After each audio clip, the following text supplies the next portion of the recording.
We're here to talk about a very important issue, the issue of worker misclassification.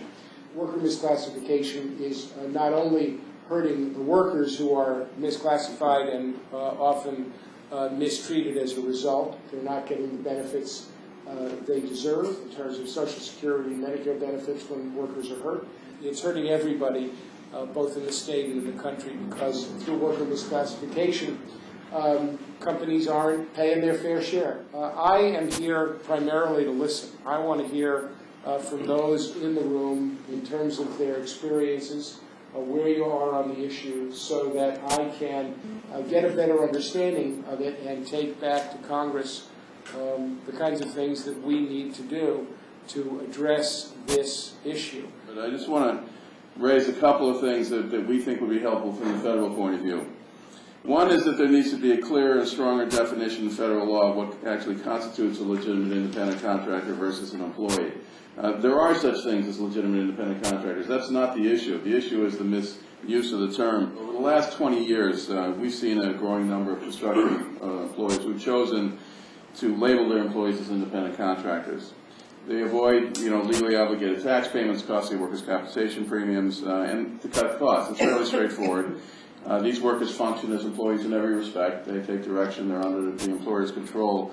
But this simple matter of this flim-flam of bookkeeping misclassification provides these companies with substantial competitive advantages over people that play by the rules. It's illegal. It constitutes fraud.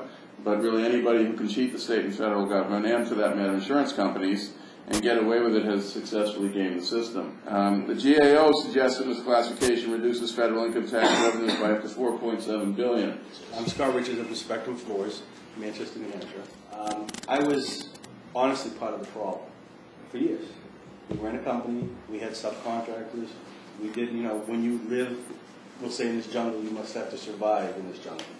I'm not saying it was right, but it was done, we had to do it. Up until probably 6 months ago, we were discussing in my office that, we would like to go union. So brought everybody in and said, you guys are making a lot of money. A subcontractor can make a lot of money, up to $2,000, $2,500 a week.